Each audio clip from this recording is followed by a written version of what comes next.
Hey Pouring Nation, today I want to talk a little bit more about the Sheleeart paint blooms. Now, I have done a bunch of experiments with the Sheleeart paint blooms, and previous to recently I had not taken her course. And I've had mixed success doing that. I've had some of my tests that I did was just to see how the paint flowed in regular house paint.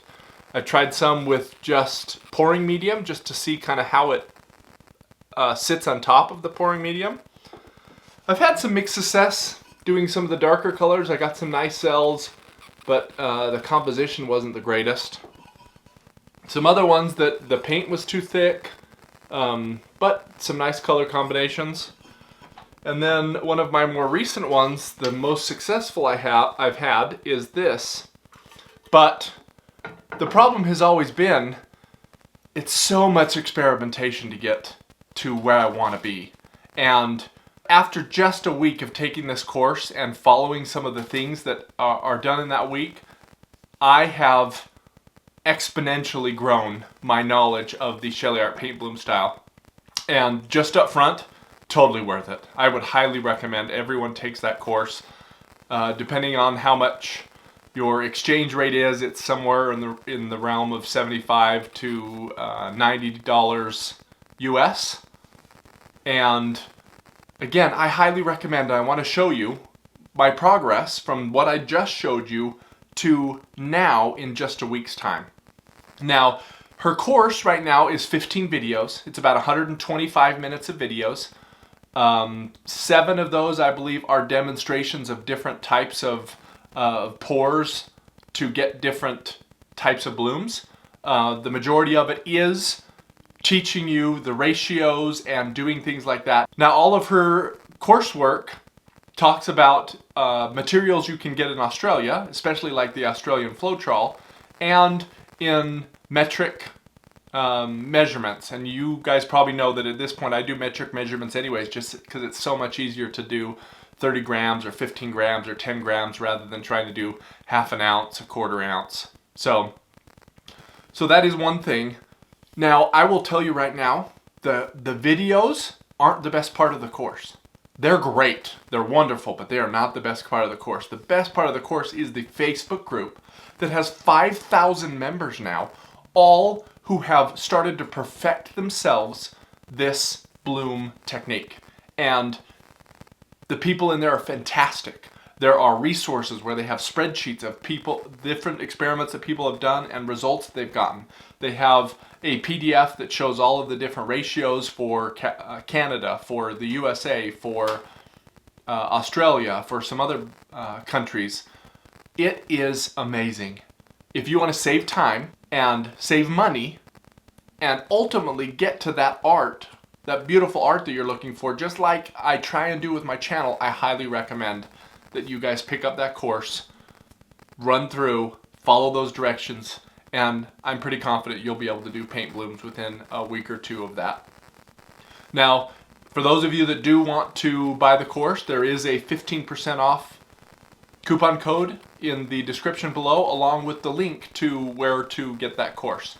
But today, I am also going to talk a little bit more about what the paint bloom technique is. Now, I'm not going to give anything away. That is for Shelee Carruthers is her name, to do in her course. But I am going to talk about the science of it. Why do we have a pillow? Why do we mix our paints with specific things? And why do we need a cell activator to get those beautiful blooms?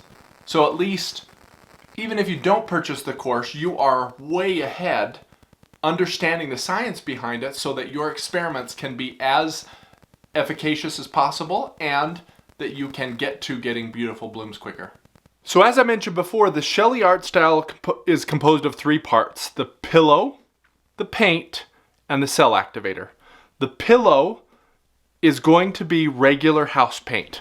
Now, one of the ones that a lot of people like to use is this from Walmart, the ColorPlace Classic White Satin Paint. You can also use, there's lots of paints that you can use. The whole idea is we have a thick layer of paint. This paint is actually thicker than the normal paint that we use, so it almost is like a pillow on a bed. That's why they call it that. The whole idea of the pillow is your paint sits in the middle, your pillow sits in the middle, your paint sits on top of that, and then you make your beautiful blooms. Now what the pillow does is when you move and tilt, the pillow moves way more than the paint on top. So you can keep your blooms centered and not have them expand out and be super big. So that's what the pillow is doing. A side effect of the pillow that you can see on these ones that I'm going to pour over is on the very ends, the pillow does suck up some of the color from your pigments, from your paints. So you get kind of a halo effect around your painting because the pillow is picking up some of that color, especially when it's white, and it can really easily pick up some of your paint. So in this case, we're just going to, I keep my pillow paint in this. It is that Color Place paint, but it's way easier to pour out of this.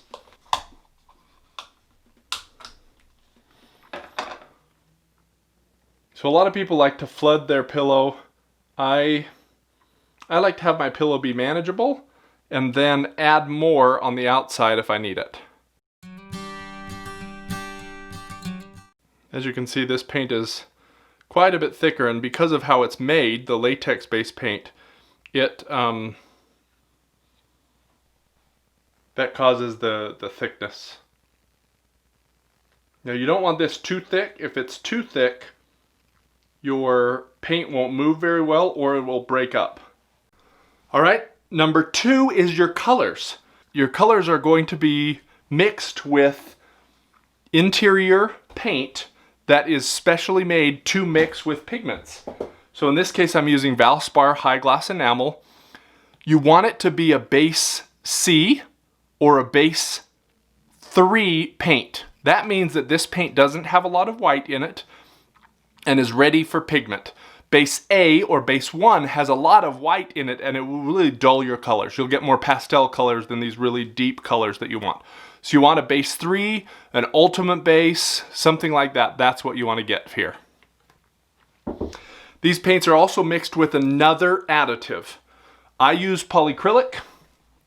A lot of people use Sanja in theirs and get good results. The whole idea is this paint is going to react with the cell activator, and that's why we add the polyacrylic so that we can get that activation to happen. The other thing about this is the white, when it comes into this paint again was meant to be tinted. So as the white goes over this paint, or the cell activator goes over this paint, it's going to pick up some of those colors also, which is why we want these to be highly pigmented. And the last piece is my cell activator. Now this is the most important part. There's a million recipes out there. In my case, I have it slightly thinner. See if I can show you and actually see it here. So this is make a mound and then immediately disappear. And these paints are make a mound, stay for a second, and then disappear. So they're slightly, not a huge amount, but just slightly thicker. This is going to use Floetrol. Now, Australian Floetrol works the best. It's just hard to get in the States, so I'm using regular Floetrol. My white paint, which is an Amsterdam titanium white, you need a paint that is heavy. Titanium is one of the heaviest paints, so that works. There's some blacks that are heavy, there's some yellows that are heavy based on the pigment that's inside, and that's why this works. And then a little bit of glue, just to get the thickness that I want. So the reason why you need a heavy, heavy piece of paint for the cell activator is because what it does is when you have your cell activator here, you blow it over your other paints, then the heavy paint attracts to itself and it starts to drop in to the other paints. And as it drops in, it pulls the rest of the paint. It pulls some of the color, which is why you get these nice colorful cells, and it drops down below, and that creates our cells or our lacing or our blooms, whatever you want to call it there. So that's why we need a heavy paint there. If you have a paint that's too light, it'll just go over the top and stay there. You want it to go over the top and gradually sink down into that paint. So let's pour a little. I'm just going to use the same exact colors but stack them exactly opposite. So I get, you know, a purple on top, a green on top. These colors that I'm using are all Artist Loft. metallic paints. So metallic purple, metallic green, metallic cobalt blue, and metallic red. I'll link them in the description below. Let's do it.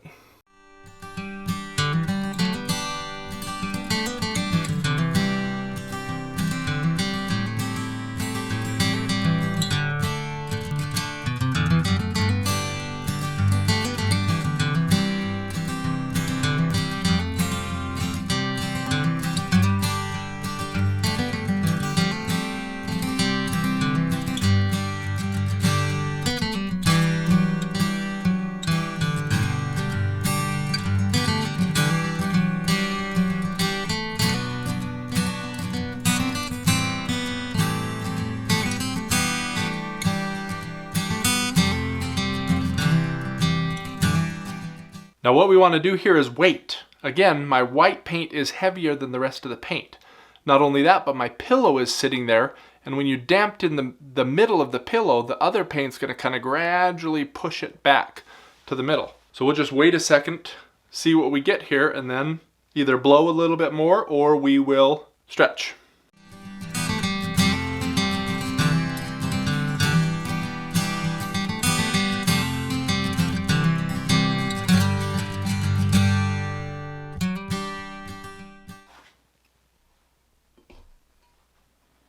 It's out of some Christmas colors there, but you can see all the, especially right there, those beautiful cells.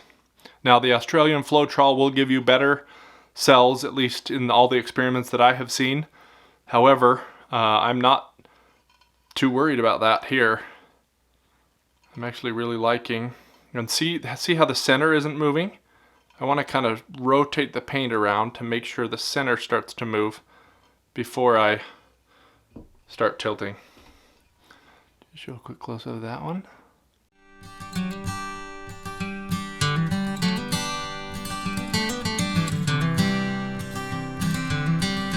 think this is my favorite color combination.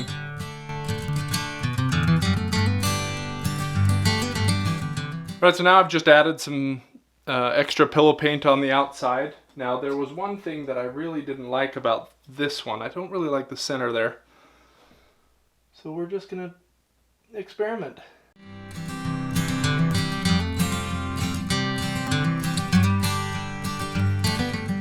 See how the whole shape is moving as I do this? It did kind of condense a little bit right at the beginning, but generally the whole shape is moving. That's what I want. That's the whole beauty of the pillow, is to allow us to move our center without losing .